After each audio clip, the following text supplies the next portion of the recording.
because for myself, I was teaching the way I was taught. And I was taught, you know, this is what you're doing, and there was no explanation. You know, you need to learn your times tables and you need to memorize them, but I never knew why. Renee Zamora, a teacher from the tiny, remote northern New Mexico village of Tierra, Amarilla, has, in a few words, summed up the reason for the creation of the Math and Science Academy by Los Alamos National Laboratory. Teaching math has historically been done by rote, by rule. You just simply memorize math tables, formulas, and procedures, but not given any concept of why. Too many students, then, never gain a deep understanding of mathematics. Well, our attempt at overcoming this lack of deep understanding of mathematics is the Math and Science Academy. If we can get our teachers to think mathematically and scientifically, then we can start producing mathematicians and scientists out of those 5 school districts that we're working with, specifically out of northern New Mexico. If this is inside the parentheses, what do I do now? The individual who has the most influence in the classroom is the teacher. And if that teacher doesn't understand the content and how to deliver that content, you're not going to produce good mathematicians or good scientists. In reality, the teacher becomes a limiting factor in the student's education.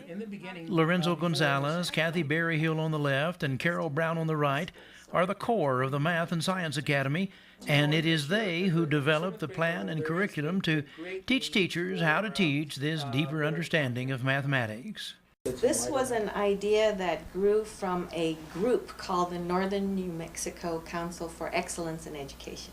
One of the goals was to have a Math and Science Academy because obviously there was a great need for better math and science education in northern New Mexico.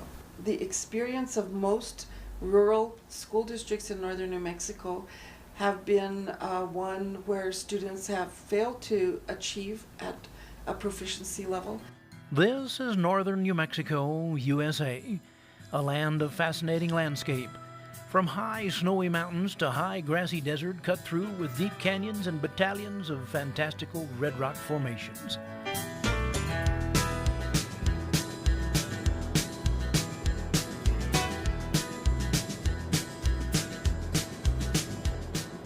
It is largely Hispanic in population, very rural, almost remote actually. The Math and Science Academy develops and delivers a professional development program for K-12 teachers and administrators. I chose the strategy because 6 times 2 is like adding 2 6 times, which equals 12. MSA is not a top-down program. It is collaboration between MSA teachers and principals. So, to teach teachers how to teach students to learn how to learn and think mathematically, MSA sponsors a summer institute. 3 weeks are devoted to training in curriculum, instruction, assessment, and learning theory, as well as teaching not just the how of math, but also the why. We spend a lot of time on standards-based education where we're interested most in students learning, not just teachers teaching. Another component is learning theory. How many 50s go into 56 goes 1 6/10. You could reduce this by 1 3/5. Research shows structural changes take place in the brain as one learns, and we try to communicate that to the teachers. We model for them, we make our pedagogy transparent for them, and they then make their thinking and the way they solve problems transparent to their students.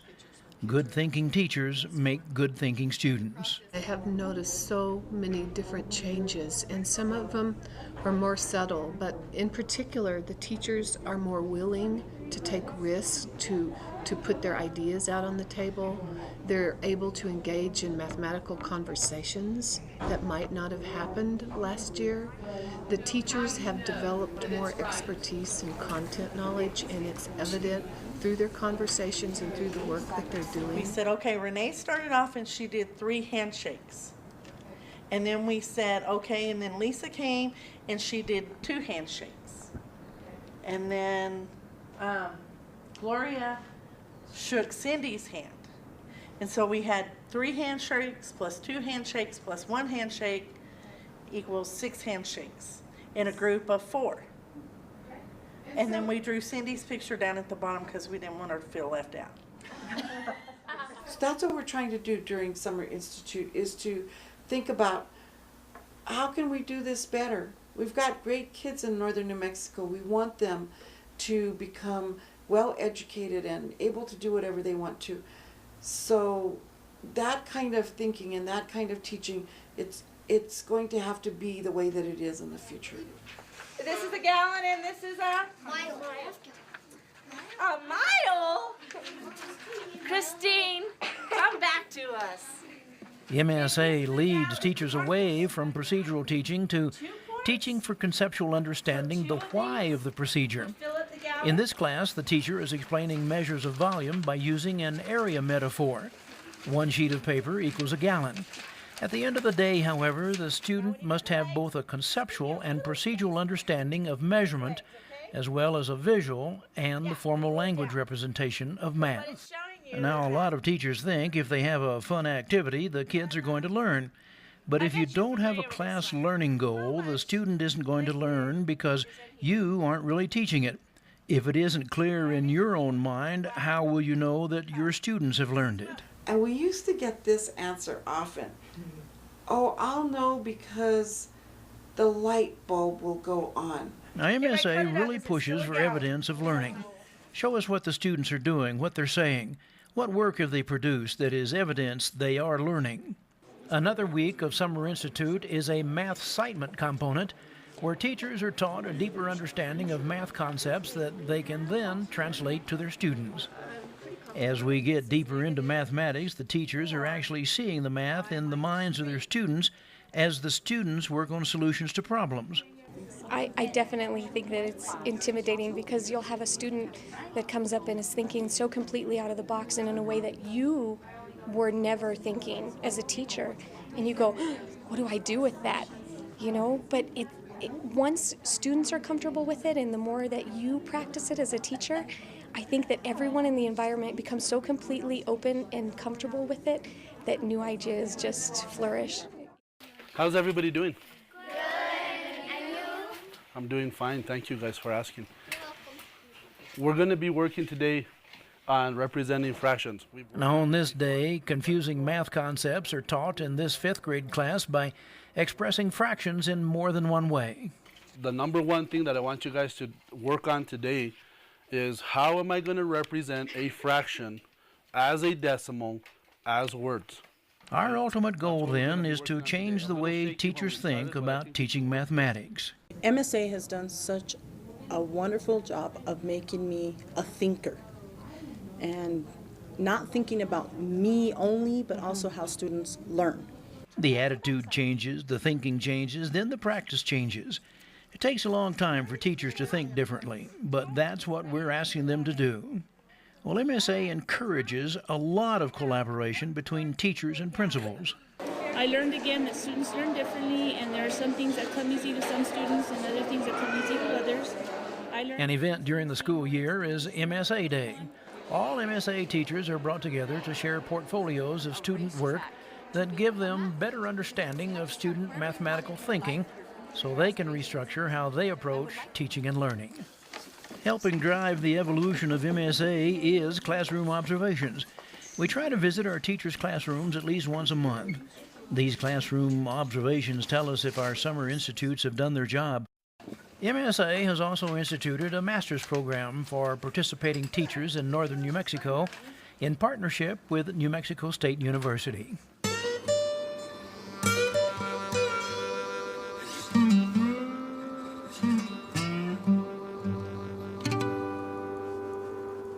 Distance in this remote part of the country is a constant factor in everything one does, and especially so if a teacher wants to continue his or her education.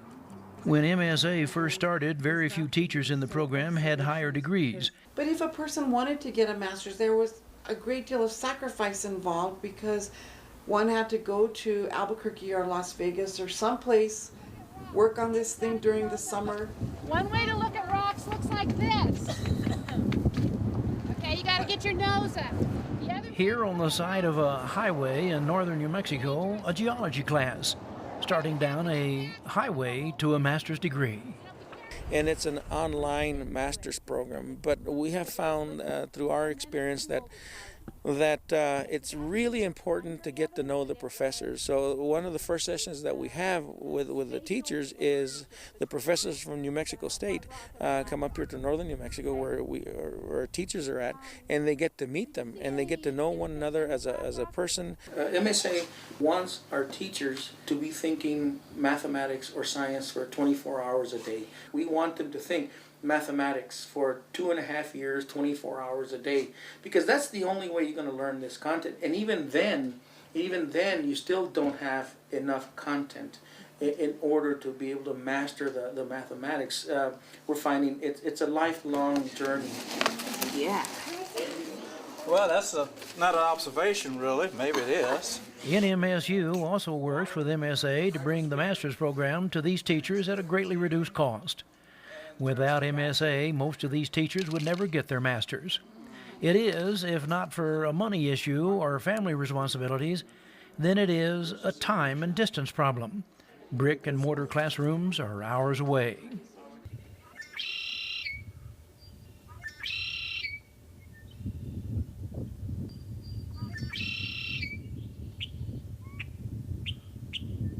Are you getting up? He's trying to. Can I turn on the light? Yeah. Elyssa Villegas teaches all 3 middle school grades in Tierra. She is a mother to 2 small boys, a wife and homemaker, and getting this whole shebang going every cold winter morning and then herself off to school to teach doesn't leave much time for anything else. Elyssa's online study is accompanied by short flights with her small son's helicopter. And it's more convenient because I can, get online instead of having to travel for a whole weekend and miss out time with my family, with my husband and everything like that. I just don't think it'd be possible now that I have 2 kids. The online NMSU Master's Program has literally altered her life, and after this, she's contemplating going on to a PhD in math education. Across the mountains to the east and just east of the deep Rio Grande Gorge, the MSA Master's Program is changing another teacher's life. This is Art Cortez, who teaches math to 5th graders in Taos. Art is father and mother to 2 young children who are a constant presence in his life, as evident by this wide-eyed little beauty making her camera debut back and forth.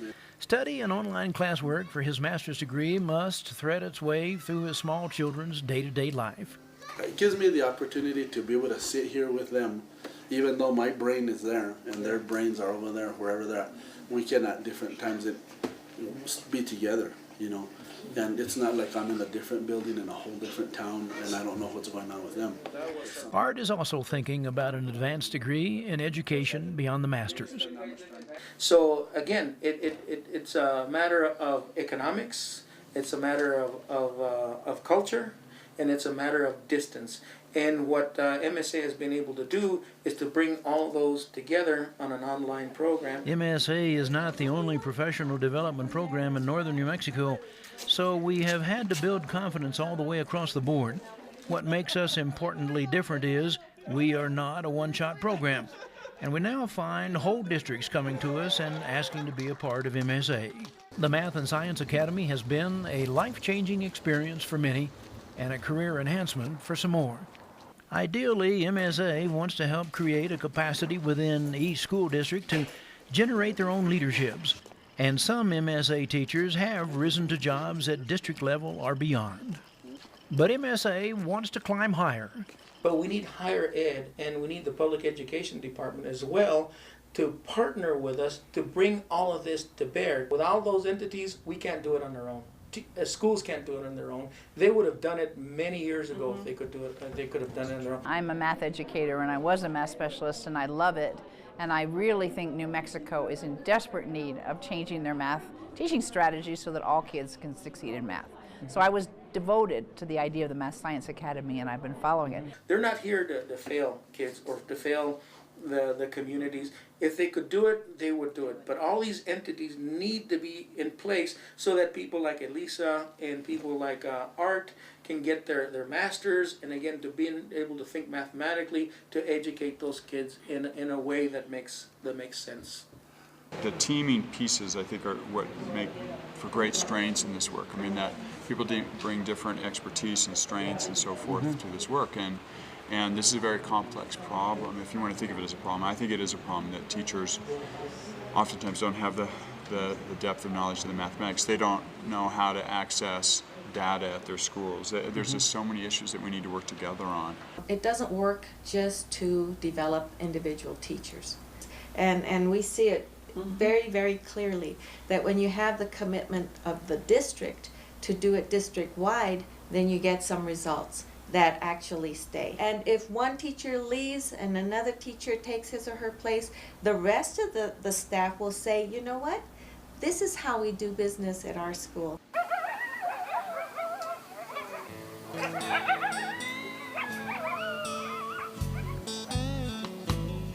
Last light of day, it plays across Red Rock Cliffs at Ghost Ranch, and coyotes serenade an evening session of teachers who are changing their lives and the lives of their young charges. I don't think I would have stayed in teaching if I wouldn't have gotten into the MSA program, because MSA brought that passion. It brought the strategies that I needed because I wanted to be a good teacher. And you want to see your successes every year. And if you don't have those successes, I think eventually you get burned out. And I think I probably would have quit teaching after my first year had it not been for MSA, because I lost my mentor. She went out ill. And really, when you're in your own quads, in your own rooms, no one bothers to come and check on you. Is the first year teacher still alive in that room? One of our first teachers says, I am MSA. Even though you are no longer working with our schools, I am MSA because of all the things that I learned. And that's the kind of results that we want.